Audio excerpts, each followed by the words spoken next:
Hey everybody, it's Craig with Smartphone ME, and today we're going to have a face-off between Motorola's Droid 2 and Samsung's Epic 4G. Both of these phones offer dual-band CDMA. Both of them run on EVDO Rev A 3G, and the Epic 4G also offers WiMAX 4G connectivity. Taking a look at the Motorola Droid 2, weighs in at 169 grams. Build quality, you've got a nice metal rim around the entire perimeter of the display. It's got a full slide-out QWERTY, no play in it whatsoever, nice click when it's fully open. And on the back is a nice rubberized texture coating, a bluish in color, and a nice metal grill over the speaker down here at the bottom. Taking a look around the Droid 2, you've got the microphone on the bottom. On the left-hand side is a micro USB port. On top is the 3.5mm headphone jack, as well as the power and lock key. And on the right hand side, your volume rocker up and down, as well as your dedicated camera key. On the Epic 4G, weighs in at 154 grams. Build quality, primarily high grade plastic here on the front of the phone. Got a nice metal rim that encompasses the entire perimeter of the phone. That metal rim sits right on top of the keyboard itself on the upper edge, as you can see. Again, no play whatsoever, a nice click when it opens and closes. And on the back, a nice soft rubberized texture coating, along with a nice metal accent around the camera. Taking a quick look around the Epic 4G, on the bottom is the microphone. On the left hand side is the volume rocker up and down. On top is a 3.5mm headphone jack, as well as the micro USB port. It's got a neat little cover on it to protect it and give it easy access. On the right hand side is the power and lock key, as well as a dedicated camera key. Alright, on the back of the Droid 2, you've got a 5-megapixel camera with autofocus, dual LED flash, geotagging, and it shoots DVD quality video at 720 by 480 resolution at 30 frames per second. Underneath the battery cover is a 1400 milliamp battery. It's rated at 9.58 hours of talk time. The micro SD card slot is also underneath the battery cover. The battery does need to be removed to replace or exchange a micro SD card. On the Epic 4G, you've got a, again, 5-megapixel camera with autofocus, LED flash, and geotagging, and it shoots video at 720p. Underneath the battery cover is a 1500 milliamp battery rated at 6.5 hours of talk time. Also underneath the battery cover is a micro SD card slot. You do not have to remove the battery to replace or exchange the micro SD card. All right, let's take a look at the front of these two smartphones. And the Droid 2 offers a 3.7-inch TFT capacitive touch display showing 480 by 854 pixels, offers multi-touch, an accelerometer sensor, as well as a proximity sensor. Underneath the display are 4 touch sensitive keys, a search key, a back key, a home key, and a main menu key. On the Epic 4G, on front you've got a front-facing VGA camera up here in the upper right-hand corner for video calls. Below that is a 4-inch Super AMOLED capacitive touch display showing 480 by 800 pixels, offers multi-touch and accelerometer, as well as a proximity sensor, as well as a 6-axis sensor. Underneath the display you've got 4 touch sensitive keys, a search key, a back key, a home key, and a main menu key. The memory in the Motorola Droid 2 is 8 gigabytes of internal storage, 512 megabytes of RAM.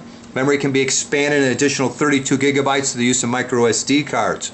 On the Epic 4G, it comes with 512 megabytes of RAM, 512 megabytes of ROM, and memory can be expanded an additional 32 gigabytes through the use of micro SD cards as well.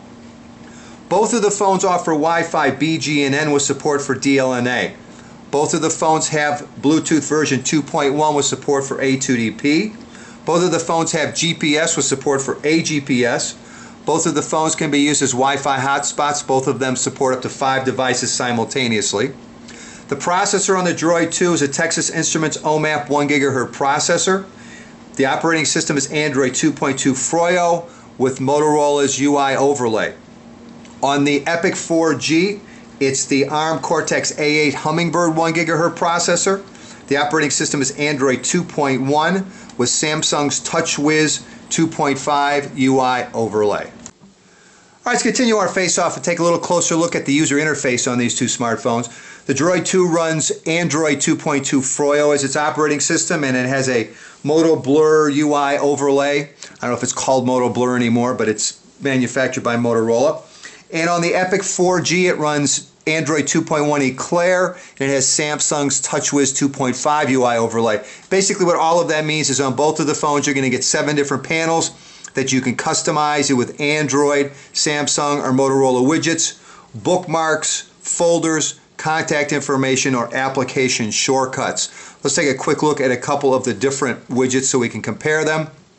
This is a clock weather widget on the Epic 4G. Here's your weather widget up at the top on the Droid 2 along with the clock. Take a look at the social networking widgets real quick.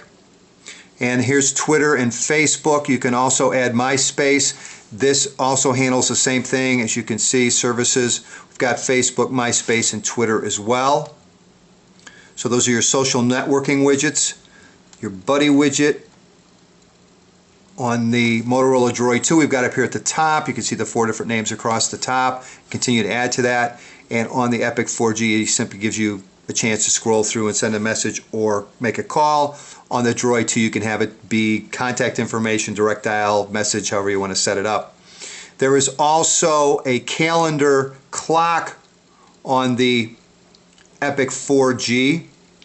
Here's a calendar widget on the Droid 2. This will show you when your next appointment is that particular day, and tapping on either one of these are direct shortcuts to that calendar application. There is also a stock widget on the Epic 4G. It'll track a stock for you as well as tell you the time. There's a program monitor widget on the Epic 4G. Tells you how many different programs you currently have running, and you can tap on that and it will take you directly to the task manager. And on the Droid 2, you also have a gallery widget, which you can push here, and it should run through the different photos that are currently in the gallery. And you also have a news widget. You have a word will come to me in a second. Messaging widget, sorry, and a sticky note widget. So there's a look at the different widgets on both of these phones to give you an idea what they look like. Take a quick look at the main menu on both of these. The Droid 2 slides up and down. On the Epic 4G, it slides right to left and left to right. Both of the phones have notification bars. Let's take a quick look at those. What is different is on the Epic 4G, you get 4 great shortcuts up here at the top of the notification bar. You've got one for GPS, one for 4G, one for Bluetooth, and one for Wi-Fi. Other than that, they're pretty much exactly the same. Tapping on any one of these notifications will take you directly to that application, or you can hit clear, or simply slide up from the bottom to close the notification bar, and it will continue to remind you of your notification status in the upper left-hand corner.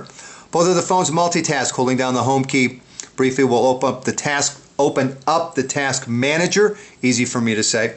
One thing that's new with Froyo is you now have 8 different tasks. It shows you 8 different tasks currently running in the background. Again, tapping on any one of those will take you directly to it.